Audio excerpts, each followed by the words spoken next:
Sunday morning காலையில் எழுந்தவுடனே கோழி குஞ்சு கத்துற சத்தம் தான் கேட்டுச்சு. என்னன்னு போய் பார்த்தேன்.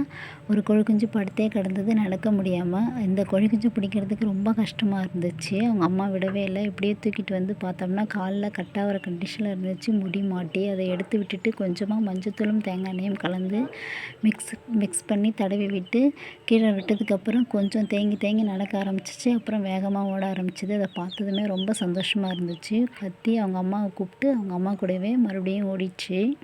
அதுக்கப்புறமா தான் எல்லாருக்கும் டீ போட்டு கொடுத்தேன். பாப்பாவுக்கு மட்டும் பூண்டு பால் ரெடி பண்ணி கொடுத்தேன். இந்த ரெசிபி எடுத்து வச்சுருக்கேன், சீக்கிரம் அப்லோட் பண்ணிடுறேன். எல்லா ஒர்க்கும் முடிச்சுட்டு கிச்சனுக்கு வரும்போது மணி 12. அதுக்கு மேற்படி சாதம் குழம்பு இதெல்லாம் அடுப்புலேயே வச்சுட்டு பிரியாணிக்கு மசாலாலாம் போட்டு ஊற வச்சுருந்தேன். ராக்கிக்கு கோழிக்காலும் கொஞ்சம் வாங்கிட்டு வந்திருந்தாரு. அது கொஞ்சம் அவனுக்கு குழம்பு வைக்கணும். பிரியாணியும் ரெடி ஆகிடுச்சு. எனக்கு 2 எக்கு கோஸ் மட்டும் போட்டு ஆம்லேட் போட்டுக்கிட்டேன். ரோடு போடுற வேலையில் முன்னாடி ஜல்லி மட்டும் போட்டு வச்சுருந்தாங்க. இப்போ 2வது தார் ஊற்ற ஆரம்பிச்சிருக்காங்க.